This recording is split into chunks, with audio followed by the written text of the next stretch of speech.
mga nagpakilalang taga-suporta ni PBBM na nasa labas ngayon ng Senado.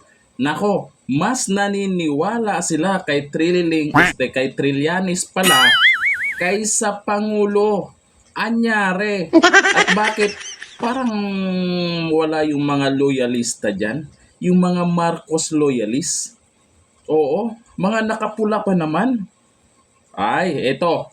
Panoorin natin paano natin nasabing mas naniniwala sila kay Trillanes.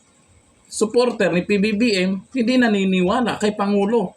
Anyari? Eto, yung video. Wala daw jurisdiction ng ICC sa atin. Sinasabi lang yan ng ating Pangulo bilang paggalang sa ating mga hukuman, sa ating mga prosecution. Pero ang katotohanan po, ang jurisdiction ng ICC ay niresolba na ng Narinig nyo? Ang sabi daw ng Pangulo, yung ICC, walang jurisdiction dito sa atin. Tapos ngayon, ang katotohanan daw ay meron. Di ba? Ibig sabihin, yung sinabi ng Pangulo, hindi katotohanan? Ibig sabihin, naniniwala kayo na nagsisinungaling ang Pangulo? Supporter ba talaga kayo ng Pangulo?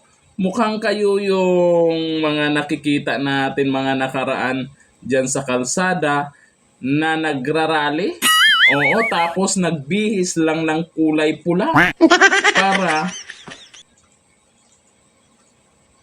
para gagamitin yung kulay pula para sa mga Duterte. Pwede. Nasaan na yung mga nagrarally sa kalsada?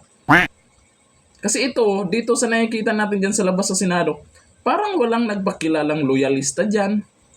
Nung nakikita natin yung mga loyalista noon, doon sa panahon ng eleksyon, talagang andun kahit na mga senior, andun yung loyalista. Pero ito, di kaya nagbihis pula lang itong mga to? Baka ito yung mga, kilala kaya nila Sir Raul Manuel to? Oo, kilala ba nila to? Tapos magbihis pula lang para umanap ng kakampi o kumampi sa gobyerno laban sa mga Duterte. Opinion ko lang yun ha. Kasi parang iba eh. Iba, di ba? Iba. Ako, ano sa tingin nyo? Supporter ba talaga ni Pangulo ta? Or talagang galit sa mga Duterte to? Comment down below. Hanggang dito na lang. Thank you. Bye-bye.